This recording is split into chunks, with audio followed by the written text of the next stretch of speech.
तो प्रिय मित्रों, चलिए कथा प्रारंभ करते हैं। पूजन करने के पश्चात चंद्रदेव भगवान को अर्घ देने के बाद आप कथा पढ़ेंगे। तो अगर आपके पास पुस्तक है तो किताब पढ़िए, किताब से कहानी आप जो है इसमें कथा, नहीं तो आप वीडियो के माध्यम से सुन सकते हैं। चलिए हमको कथा सुनाते हैं सभी को, आप लोग प्रेम पूर्वक भक्ति भाव से सुनिए। बहुत समय पहले की बात है। एक साहूकार के 7 बेटे और उनकी एक बहन करवा थी। सभी 7 भाई अपनी बहन से बहुत प्यार करते थे, यहाँ तक कि वे पहले उसे खाना खिलाते और बाद में स्वयं खाते थे। एक बार उनकी बहन ससुराल से मायके आई हुई थी।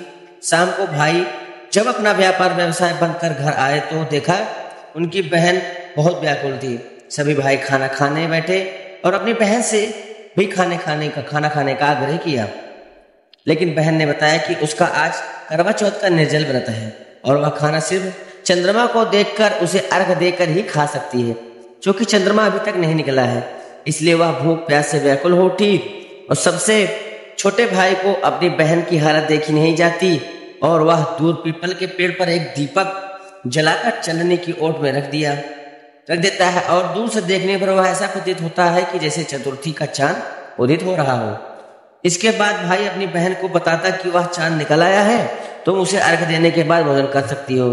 बहन खुशी के मारे सीढ़ियों पर चढ़कर चांद को देखती, उसे अर्घ देकर खाना खाने बैठ जाती है। वह पहला टुकड़ा मुंह में डालती तो उसे छींक आ जाती है, दूसरा टुकड़ा डालती है तो उसमें बाल निकल आता है और जैसे ही तीसरा टुकड़ा मुंह में डालने की कोशिश करती है तो उसके पति की मृत्यु का समाचार उसे मिलता है। वह बौखला जाती है। उसकी भाभी उसे सच्चाई से अवगत कराती है कि उसके साथ ऐसा क्यों हुआ। करवा चौथ का व्रत गलत तरीके से टूटने के कारण देवता उससे नाराज हो गए हैं और उन्होंने ऐसा किया है। सच्चाई जानने के बाद करवा निश्चय करती है कि वह अपने पति का अंतिम संस्कार नहीं होने देगी और अपने सतीत्व से उन्हें पुनर्जीवन दिलाकर रहेगी।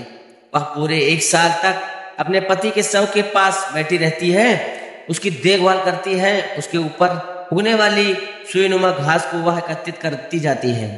1 साल बाद फिर करवा चौथ का दिन आता है। उसकी सभी भाभियां करवा चौथ का व्रत रखती हैं। जब भाभियां उससे आशीर्वाद लेने आती हैं तो वह प्रत्येक भाभी से यम सुई ले लो, पिए सुई दे दो, मुझे भी अपनी सुहागिन बना दो, अपनी जैसी सुहागिन बना दो, ऐसी आग्रह करती है। लेकिन हर बार भाभी उसे अगली भाभी से आग्रह करने का कह चली जाती है। इस प्रकार जब 6ठे नंबर की भाभी आती है तो करवा उससे भी यही बात दोहराती है कि यह भाभी उसे बताती है कि चूंकि सबसे छोटे भाई की वजह से उसका व्रत टूटा था, अतः उसकी पत्नी में यही शक्ति है कि वह तुम्हारे पति को दोबारा जीवित कर सकती है।